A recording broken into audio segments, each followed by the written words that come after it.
All right, so yesterday we finished up talking about how to predict which protons on a molecule are most acidic and then determining why. So let's start with this one as a warm-up problem.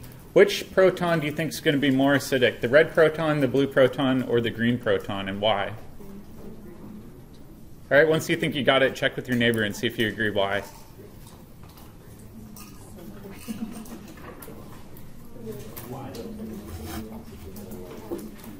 Give me a thumbs up if you agree with your neighbor. All right, I'm seeing good thumbs. How many of you picked green? That's good. All right. Why did you guys pick the green proton? Not quite. What's the number one thing we look at? Charge. This isn't charge. Doesn't matter, right? All right. Next thing we look at is what? Atom. All right. All right. We know that the atom that's more electronegative wants to carry the negative charge. In this case, the red protons are coming off of carbon. Blue protons are coming off of carbon. Green one's coming off an oxygen, though. So if we pull that green proton off, that means that the conjugate base has a negative charge on an electronegative atom. That's a good thing. So in this case, let's write that down. So resulting conjugate base would have a negative charge on an electronegative atom. Therefore, this is the most acidic proton. Make sense? You guys want to try a harder one? Like it's a choice? We need a challenge. All right, so this one's going to be a heterocycle. That means it's got a non-carbon atom in it. This one has a nitrogen. And we've got two red protons up here. We've got a blue proton over here. And we've got two green protons down here. All right, so same sort of process. I want you to talk with your neighbor and determine which of these protons is most acidic.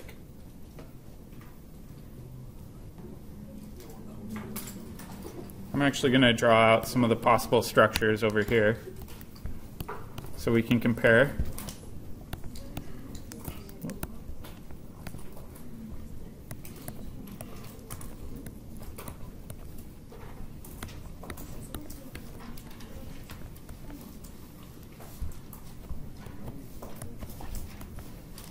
All right, so let's imagine we pull off one of the red protons. I'd have a negative charge right there, right? I'm not going to draw in all the other protons just for the sake of time.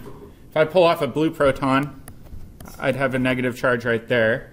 If I pull off a green proton, I'd have a negative charge right there. All right, let's number these. I'm just going to say 1, 2, and 3. Which of these do you think is the most stable? 1, 2. Oh, man. Well, let's take a look at 2, right? All right, just for the sake of argument, we've got a carbon-carbon-carbon tie. What's the next thing after atom? Resonance. Resonance. Does 2 have resonance? Yes. Let's try it. All right, so can I move this charge over here? Why not? It would violate the octet rule, absolutely. All right, can I move the negative charge there? If you move the pion onto nitrogen. That nitrogen's got an octet already too, so that'd be violating an octet rule. So immediately we can say that 2 has no resonance. That means that it's not a very stable conjugate base. All right, now let's look at 1 versus 3. All right, let's try doing resonance structures for 1 and 3, and I'm going to move my numbers up here.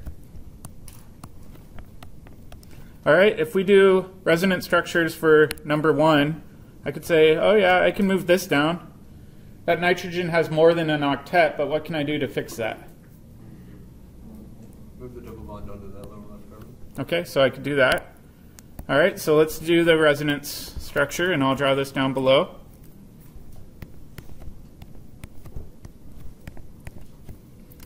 All right, so now we've got a double bond here. We've got a negative charge down here. All right, I agree that those are valid resonance structures. All right, let's do the same thing for number 3. All right, I could kick this down, and then what else do I need to do? Move the pi bond to the nitrogen. Yeah, I can move the pi bond up to the nitrogen. All right, I'm just going to erase this for the time being.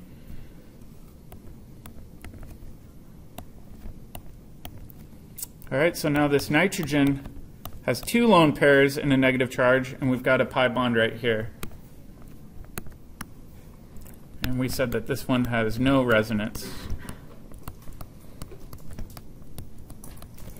All right, so now looking at these, we've got a decision to make.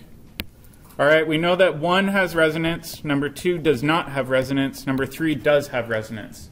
So we know number 2 is probably going to be ruled out. The question is, which one's more stable, 1 or 3, and why? 3. Why 3? Electronegativity. If we remember resonance structures, when you're comparing them, ideally you want one where you've got a negative charge on the more electronegative atom. So that means that 3 is more stable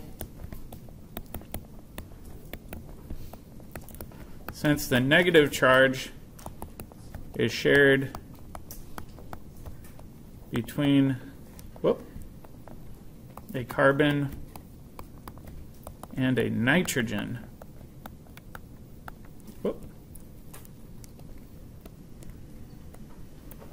This one has a negative charge shared between 2 carbons.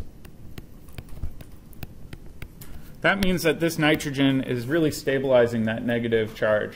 Okay, so now when we go back and we look at it and ask the original question, which is the most acidic proton, red, blue, or green? Yeah, it's actually one of the green protons.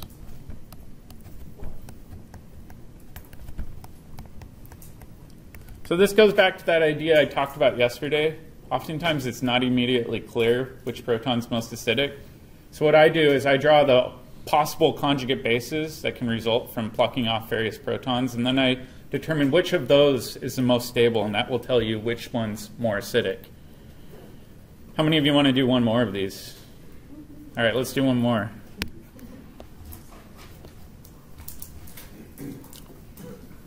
Let's do this one, where we've got 2 nitrogens now. And we've got a double bond here. And we're comparing protons coming off these positions. So I'll call these blue protons. The top one we'll label as a red proton. And the one over here we'll label as green. So same sort of process. I like to draw the resulting conjugate bases.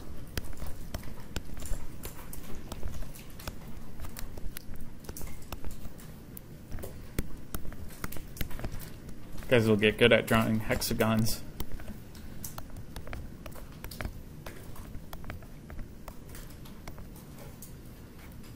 All right, if we pluck the green one off, then we've got a negative charge on this nitrogen. If we pluck the red one off, we now have a lone pair on that carbon. We still have a lone pair on that nitrogen. If we pluck the blue one off, we've got this hydrogen here.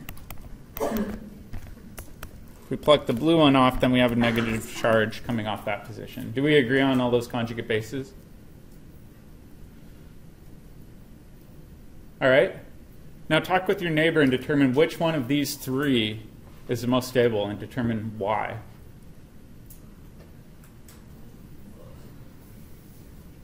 Give me a thumbs up if you agree with your neighbor. All right, let's go through the list again. We've got cardio. First one we said is charge. Next one we said is atom. Next one's resonance. Next one's dipole induction.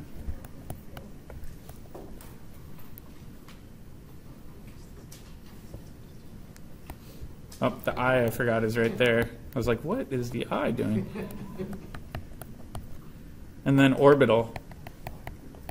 All right, so if we look at the green proton, it's coming off an uncharged atom. Red proton's coming off an uncharged atom. Blue proton's coming off an uncharged atom. So it's a tie for the charge.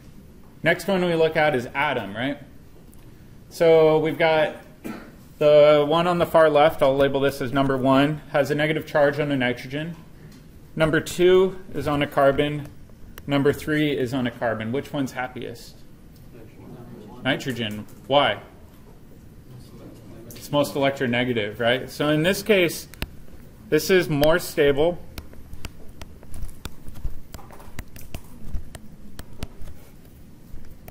So it has a charge on a more electronegative atom. That means it's a lot more stable than 2 or 3. And so we don't even need to look at resonance as we go down that list. We just immediately stop there. So again, if we go back and we were to look at this, we could quickly and convincingly say that this green proton must be the most acidic.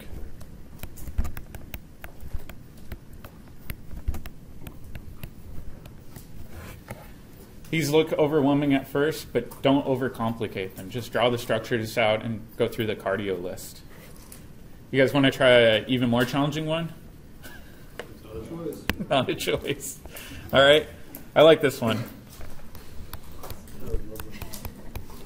So I really want you guys to work through this with a partner and see if you can identify it. Chances are there will be a problem similar to one of these on your next quiz.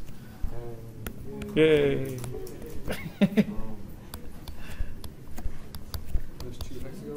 Those are 2 hexagons. I'm going to really make this complicated. Got a double bond there. Got protons here. Protons there. Protons everywhere. So we got 2 red protons.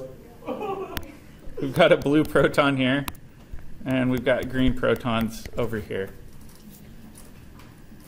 What are these groups up here? They're assumed CH3s, right? So we're not concerned with those protons right now, just the color-coded ones that are labeled for you. So spend a minute, check with your neighbor, and see if you agree.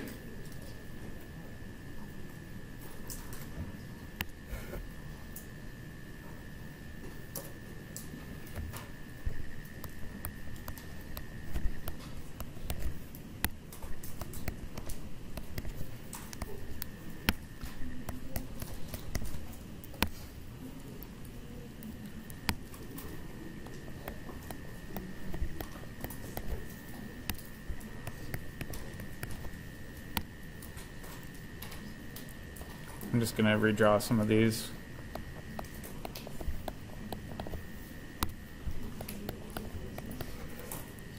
This one's not as easy as some of the other ones.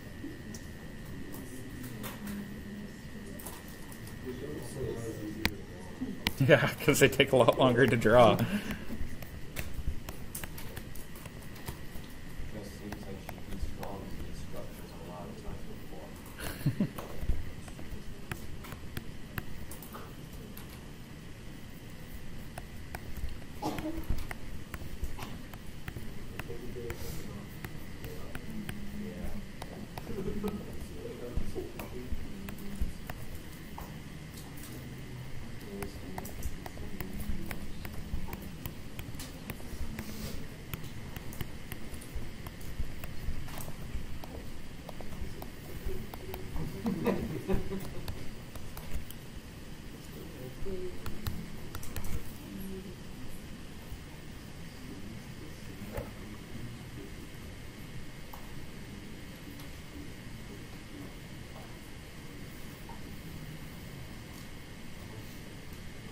Kind of shrunk it down on the board, but let's focus on the red one, right? If we pluck off a red proton, I won't draw in all of the other protons, but we know we'd have a lone pair there, and then what else? A negative charge. Okay, so that would be negative. Blue proton we said was on the very bottom, so that would have a lone pair there and a negative charge. Okay? And then we've got the green protons on that rightmost ring on the bottom. So if we lose that green proton, we'd have a lone pair there and a negative charge. Do we agree on that? Okay, so now we've got these 3 structures we've got to compare. One where we've lost the red proton, one where we've lost the blue proton, one where we've lost the green one. If we go through the list, C is charge. In this case, it's a tie, right? Negative, negative, negative. All right, next one's atom. Which one's got the most electronegative atom? They're all the same, right? It's carbon, carbon, carbon. We're tied at the atom level. What comes after atom? Resonance. So let's try to draw resonance structures for these. And remember, your focus is to delocalize the negative charge because we know that stabilizes conjugate bases.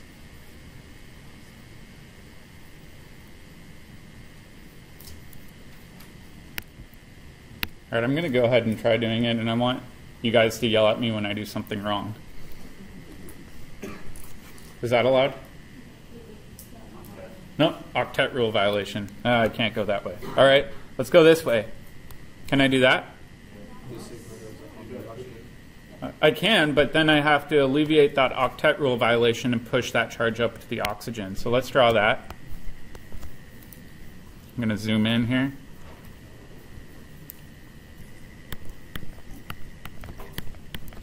Okay, so now this oxygen has 3 lone pairs. We've got a double bond here.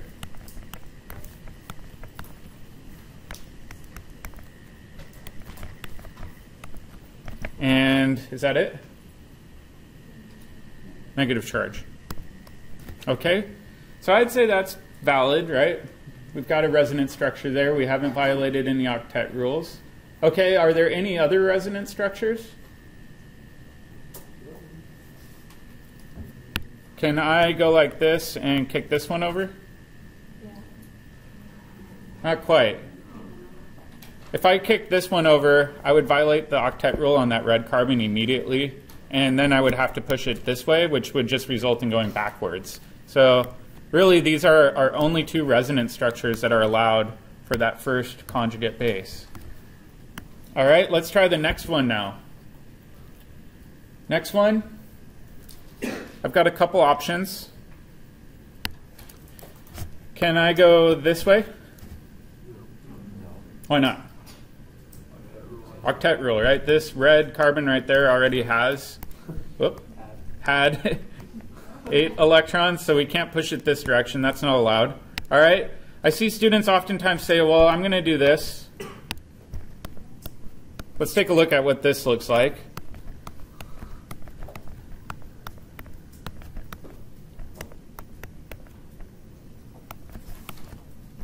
So I'd have a double bond here, double bond there.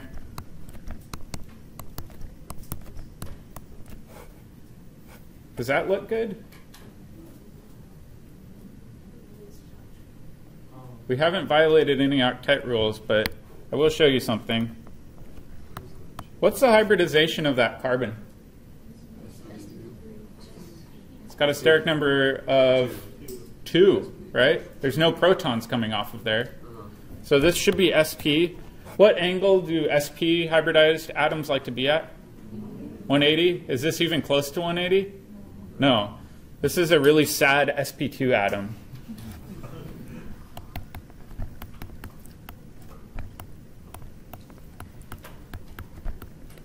That means that this resonance structure really doesn't exist because it would force it to go way far out of its ideal angle.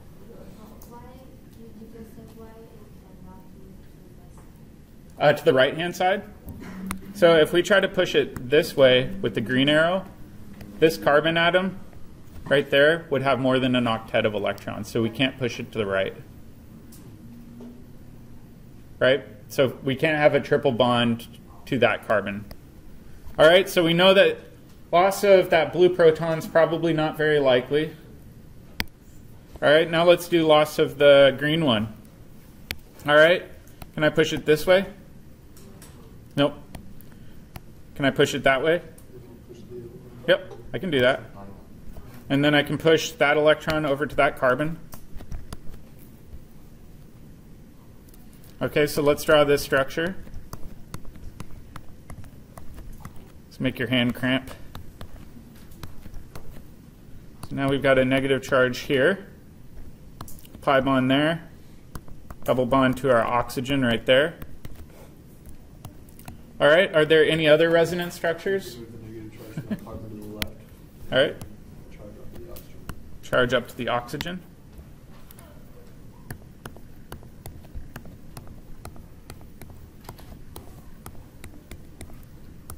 Okay, so now we've got a double bond here and a double bond here. We've got a single bond to oxygen there. And oxygen now has our negative charge. Are there any others? What do you guys think? I don't think so. We'd just be going in the reverse direction. So this one has 3 resonance structures. All right, so let's go back to that original question. Which of these protons is more acidic? The red proton, that's our first row, blue proton, which is our second row, or green proton, our third one? Green proton, right? So this one is the most stable conjugate base.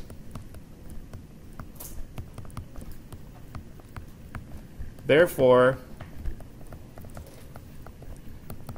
the green proton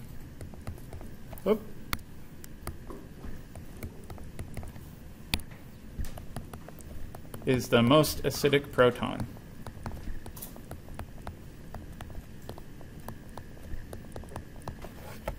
I know this can take a lot of time. Honestly, after you do these for a few days or weeks or months, it just becomes second nature and you don't even think about it anymore. Yep? Can you go back to the loss of blue proton? Yeah. So you were asking about loss of blue proton, which is right there? Because I noticed there that you got a negative, like, lone pairs on that carbon there. Mm-hmm. And then, well, it's telling me that it's SP right there. And I just kind of got confused on what you said. Yeah, so the proposed resonance structure that we drew on the right-hand side doesn't have a proton coming off of that red dot. That means that its steric number's 2. The way I have it drawn, it should be sp2. We know sp2 bonds prefer to be 180. They're really never involved in a ring system unless you get into some really unusual chemistry. So we know the structure on the right is just too strained to really be any sort of major contributor. sp2, like, is it because there's one? Oh, okay. So the reality is that carbon's stuck at sp2. It won't adopt an sp conformation due to the angle strain. Yep. Good question, though. All right, so those are a little tricky. These are really good problems to do with a group of friends on a big whiteboard and just fill up the entire whiteboard. If you can get through those integrated or challenge problems in the back of the chapter, you'll be in really good shape for quiz 3. All right, so now the next thing we've got to consider is, so far we've just been using imaginary bases, right? I haven't really shown you any bases. I've just been saying, let's pluck off protons. That's nice and easy, but eventually we have to pick a base. So how many of you grabbed the handout up here? Selecting a base? We're going to need that. Okay, so let's go over this and redraw our equation.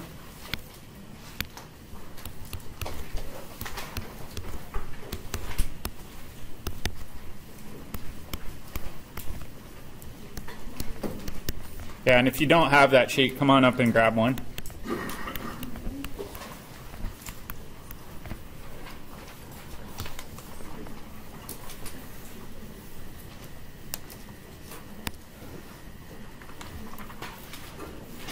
All right, so like I said the other day, we've got 2 competing acids in equilibrium, right? We've got this acid here. I'll label this as red acid A. Where's our other acid? It would have to be the conjugate acid, Hb+. All right, ideally when you're trying to deprotonate your acid, you want the product side of the equilibrium to be favored, right? So really we want to push the equilibrium this way.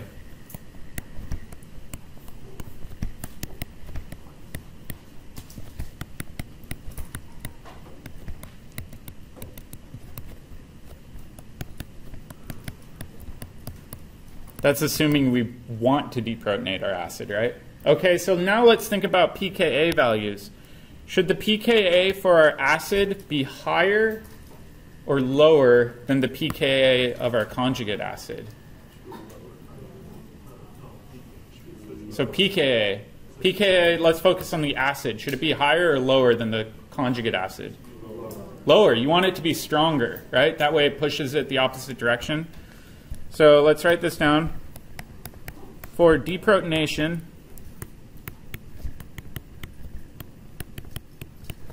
to be favorable,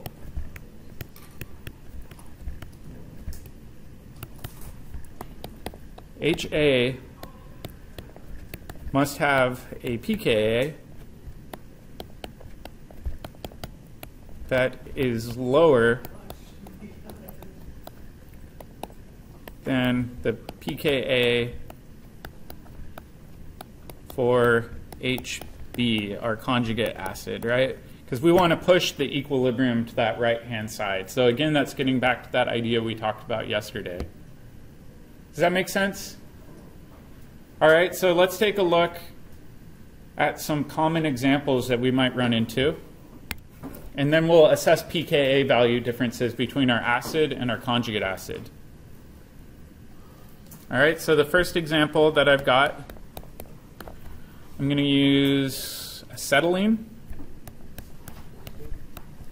So we've got this carbon-carbon triple bond. And again, I'm going to use an imaginary base, and then we'll try to determine which base would be appropriate. But let's fill in the arrow pushing. Does that look good? No. We don't show movement of protons, we show movement of electrons, right? So you always start your arrow from the lone pair. It reaches out and grabs that proton. And am I done? No. Break the sigma bond, right? Okay, so now let's draw our product. Now this carbon's got a lone pair. Am I missing anything? Negative charge. And then we've got a proton attached to our conjugate acid.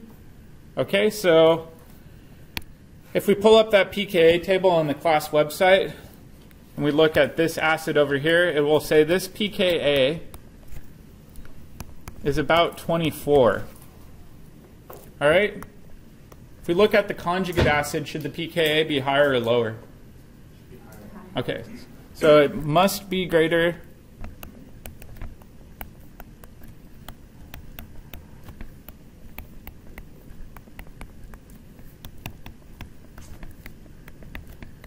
than 24 for deprotonation to occur. Makes sense, right? So let's do a few examples with this. What's a common base that you guys used in Gen Chem for acid-base titrations? Sodium hydroxide, right? Standard base in inorganic chemistry. So let's try sodium hydroxide. So I'm just going to redraw this, and I'll say, all right, got acetylene. I'm not going to show sodium because it's a spectator ion. I'm just going to focus on hydroxide. Same sort of thing. We want to have arrow pushing.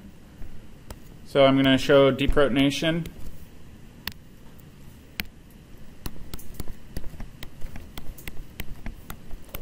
Now we've got a lone pair here. What's our conjugate acid going to be? Water, right? So hydroxide, when it grabs a proton, becomes water. Okay, so this has a pKa that we said is 24. The pKa of water, a good benchmark value, is about 15.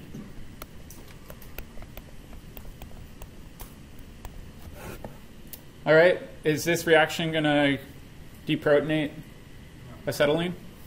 No. So we know that hydroxide is not a good base.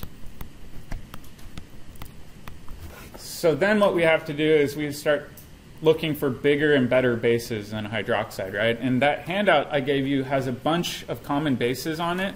So let's try to find something with a pKa where the conjugate acid has a pKa greater than 24. So let's go down and look at that chart. So you can see I've got the base on that left-hand column, and I've got the conjugate acid of the base on the right-hand side. So if we go down and we look at water, we said water has a pKa of about 15.7. Nah, that's not good enough. We need it to be greater than 24. Potassium terbutoxide has a pKa of 17, so that won't work either. All right, so then we've got to go over to the strong bases category. Okay, we could do sodium hydride potentially, right? 36 is greater than 24, at least according to my math. Or we could do sodium amide. It doesn't really matter which one, as long as the pKa of that conjugate acid is greater than 24. So let's just arbitrarily pick sodium amide.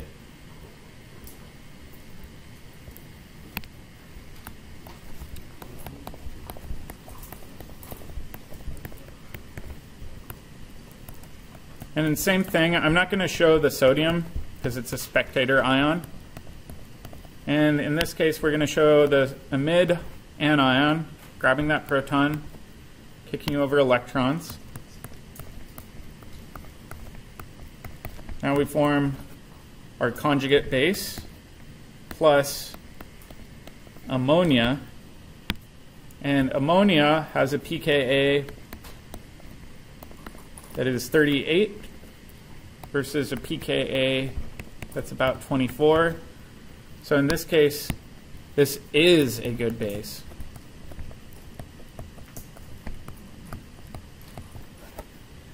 Quite often, you want to pick a base where the conjugate acid of that base is 5 pKa units higher, at least. That's a good rule of thumb. You don't necessarily need to go much further than that because 5 orders of magnitude is a huge difference, right? That's 10,000 times different. So at this point, we would stop there and we'd say, yeah, we've got a pretty good base selection. Does that make sense? On exams, people will ask me, will I have access to this handout? Depending on the problem, if you need it, I'll post it up on the board along with relevant pKa values. So don't try to brute force memorize your way through this list. Does that make sense? Okay, so let's try some practice here.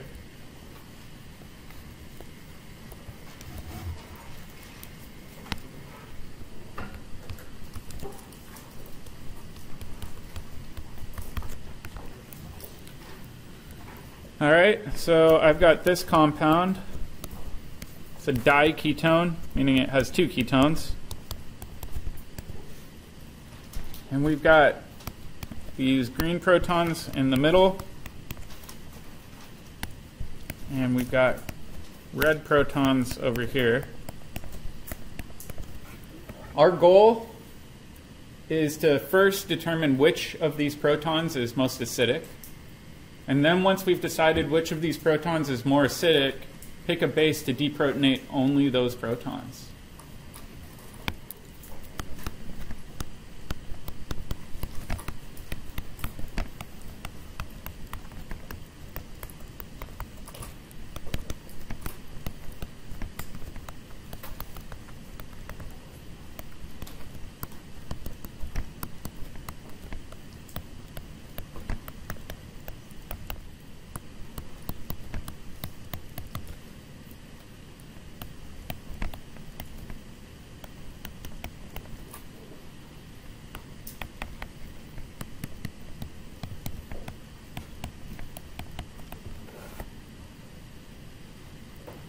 So let's do number 1 first, and then once you do number 1, I'll give you guys some good pKa values.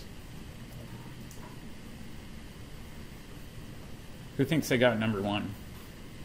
A couple people? All right, I'll give you guys a little bit more time. If you think you got number 1, check with your neighbor and see if you're convinced.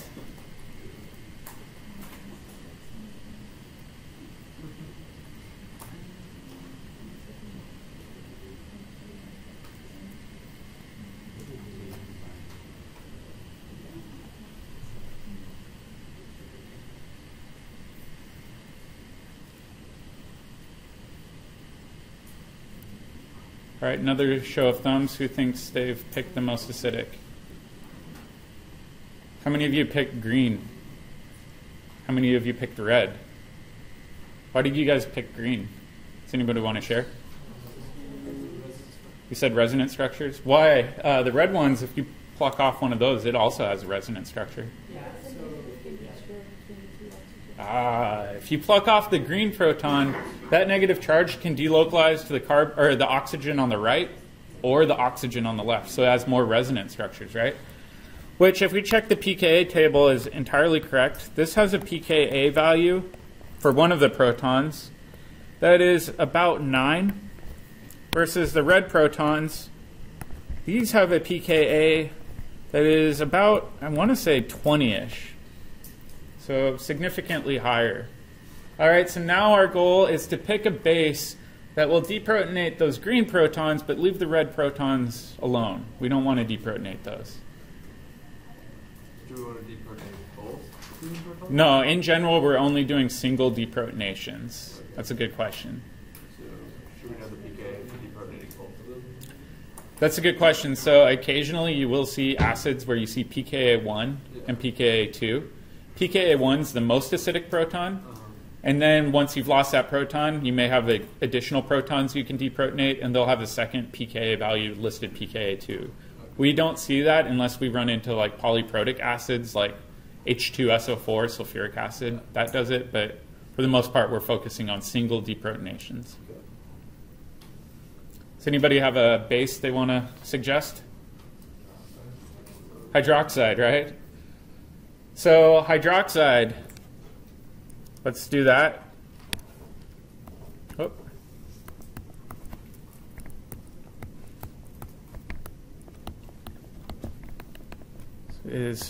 So sodium hydroxide.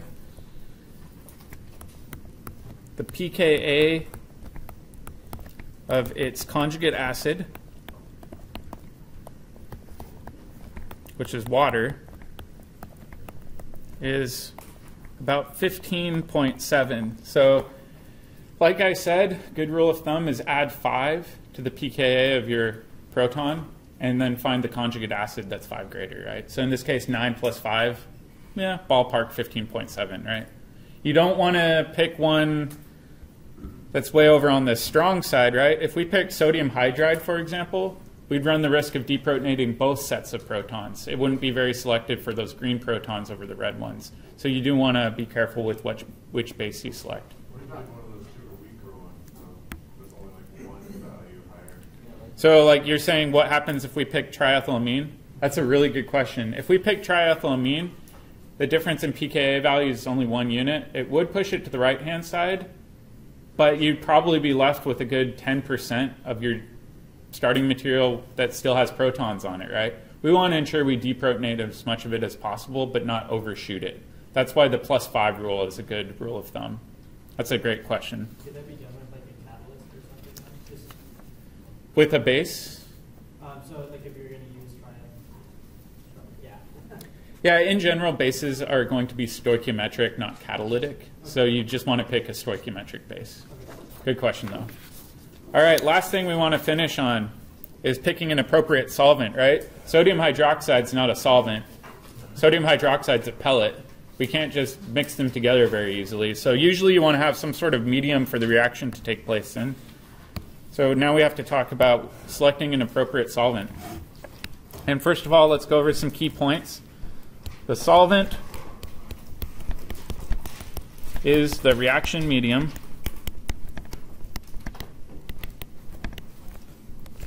And solvent is usually inert, right? It's not doing anything for the reaction.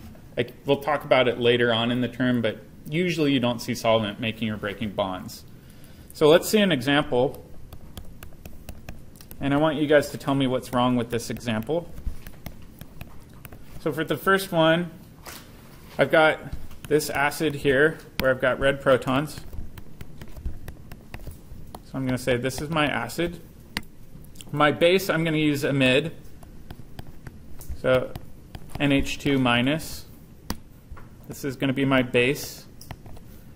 And for my solvent, in this case, I'm going to use water.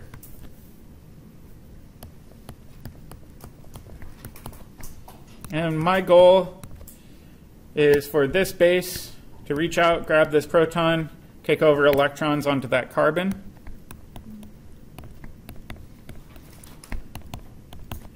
That would give me a conjugate acid that is ammonia. And if we're truly using an inert solvent, water should be untouched. Does anybody spot a problem with this? What do you think? Since the carbon is going to like the negative charge on it, it's going to go to the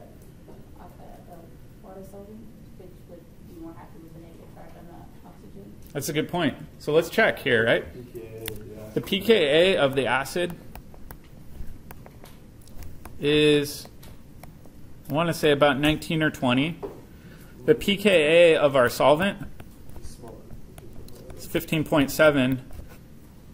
The base, if it has a choice, is going to go after the most acidic thing around. You don't want your solvent to be more acidic than the thing you're trying to deprotonate. So water in this case is a terrible solvent.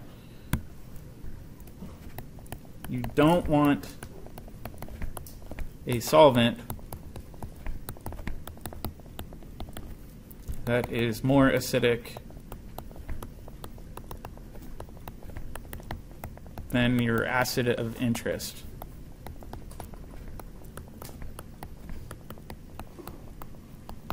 So I would put a big X through this, and I would say this actually wouldn't occur. Instead, what you would get is acetone smiling happily away and saying, you know what, can't touch me. We'd get ammonia, and then we would get hydroxide out, right? Those would be the actual products, not the products in the red bracket. So it wouldn't be the desired reaction we'd want. So what would a better solvent be, do you think? Should it have a pKa higher or lower than 19?